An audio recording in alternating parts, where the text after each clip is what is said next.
தவா grill chicken பண்ணணும்னு முடிவு பண்ணிட்டீங்கன்னா, இந்த மெத்தட்ல பண்ணுங்க. ஏன்னா டேஸ்ட்டு பெஸ்ட்டா இருக்கும். பூண்டு, இஞ்சி, பச்சை மிளகாய், கொத்தமல்லி இது எல்லாத்தையும் அரைச்சு விழுதா வச்சுக்கணும்.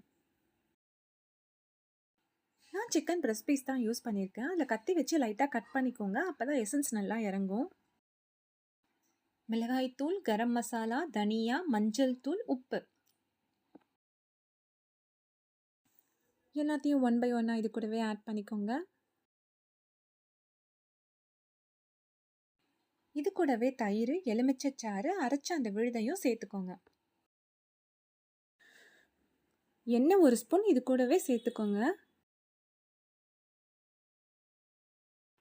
இத நான் சமைக்கும்போது எங்க வீட்ல எல்லாம் 10க்கு 9, 9.2 அப்படின்னு பாயிண்ட் குடுத்தாங்க.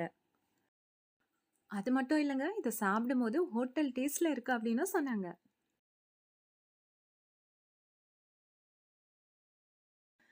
நான் சீரகத்தூள் சேர்க்க மறந்துட்டேன். அதையும் இப்போ இது கூடவே சேர்த்துக்கிறேன்.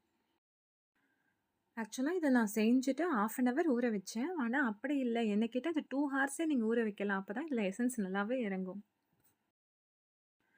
தவால எண்ணெய ஊத்திட்டு, அதுக்கப்புறம் சிக்கன் ஒண்ணு ஒண்ணா வச்சுருங்க. ஃபர்ஸ்ட்டு கொஞ்ச நேரம் மூடி வேக வைங்க. அதுக்கப்புறம் தொறந்தே வேக வச்சுருங்க.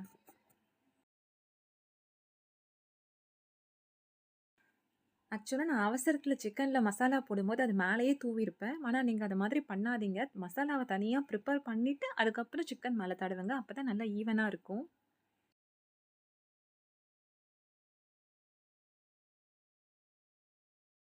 எனக்கு இது பண்றதுக்கு ரொம்ப பிடிச்சிருந்துச்சு. ஏன்னா சிக்கன யூசுவலா டீப் ஃப்ரை பண்ணா அந்த எண்ணெய் நமக்கு நெறைய மறுநாள் திரும்ப யூஸ் பண்ண வேண்டி வரும்.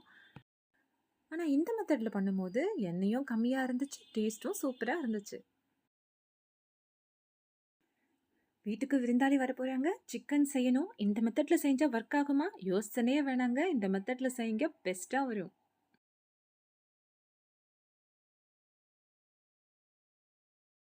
இதுக்கு பிரஸ்ட் பீஸ் தான் வேணும்னு இல்லங்க. லெக் பீஸ் வாங்கி செஞ்சா கூட சூப்பரா இருக்கும். உங்களுக்கு தேவைப்படும்போது இது கூடவே எண்ணெய சேர்த்துக்கோங்க. ஹோட்டலுக்கே போகாம ஹோட்டல் ஸ்டைல்ல ஒரு சிக்கன் வேணுமா? அப்ப கண்டிப்பா இத ட்ரை பண்ணுங்க.